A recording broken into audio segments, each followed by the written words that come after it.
Hello friends, welcome to this video. Here I am going to talk about the avalanche in Himalayan region. Whenever we talk about the environmental geology or the geology in natural hazards, we usually talk about the volcanic hazards, earthquake hazards, tsunamis, flood hazards, but somewhere the avalanche is left. So I will focus on this particular topic. So first start with the definition. Simply, avalanche is the movement of ice from highland areas to the lowland areas. If we will define it, we can say that it is a rapid downslope movement of large detached mass of snow ice and associated debris such as rocks and vegetations. So when the ice mass is moving, whatever comes in its way like rock, plants, all they mix it together and they are also come with as a debris material. And this movement can cause very hazardous as 30 houses and 4 soldiers were killed because of avalanche in the last year. And also on the 6th of December, yellow alert avalanche was there in high Jammu Kashmir areas. So because of this destruction of houses, roads or the human activities, it becomes an important aspect to look over. So here you can see there are some houses which are affected by such activities. This is the starting of avalanche, how hazardous you can see here, and there also a road is now closed because of the avalanche danger. So there are certain factors which causes this avalanche. Can be termed as the causative factors, such as the terrain characteristics. What is the terrain type?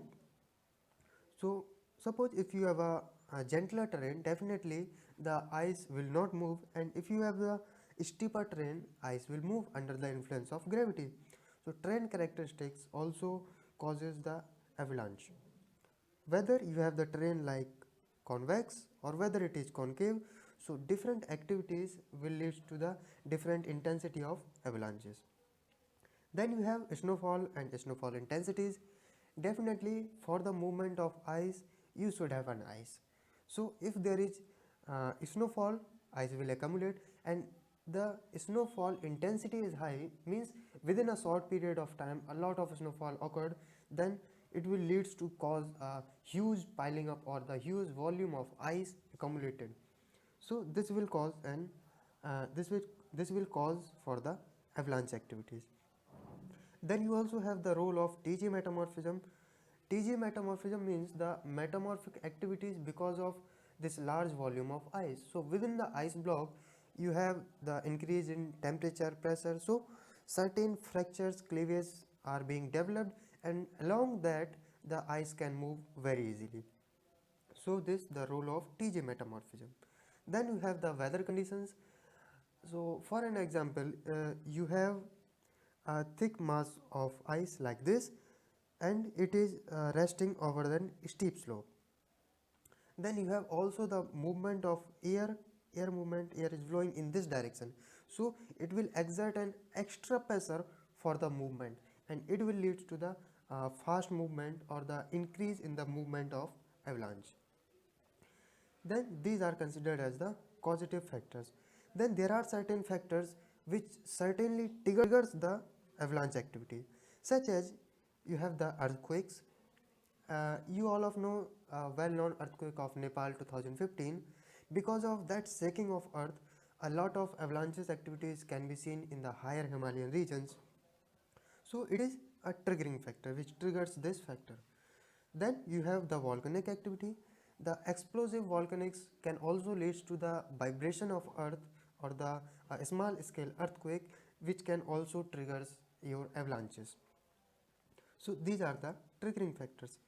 Then to reduce this hazard or to reduce the destruction, we have to do some sort of classifications. So we have classified the western Himalayan regions, which is mostly affected with this problem, into the three parts: the lower Himalaya, middle Himalaya and upper Himalayas.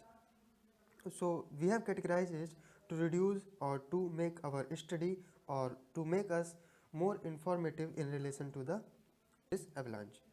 So we have developed the two methods for the avalanche forecasting. First one is the nearest neighboring method. In this method what we does, we see what's going in the neighboring areas.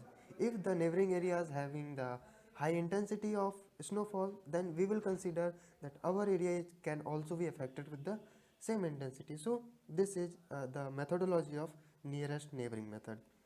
But in the expert system, we have deployed certain measurements or the certain instrument which measures the amount of rainfall, the terrain characteristics also. So based on that activities, the weather parameters, we will see what can be happen in future. So according to this expert system, we have divided the certain days into the avalanche days, non-avalanche days, or the percentage which we have done the accurately prediction. So these two are the methods. Then based on these methods, we have divided the zone or the hazards into the 5 categories. There is no rating for when there is no possibility or the zero probability for the avalanche. Then we have the low category denoted by the green color, then moderate, considerable, high, and finally the extreme avalanche activity can be denoted by the black color. So these are the different danger levels, and these are the references which I have used for the understanding of this avalanche. And finally, thank you.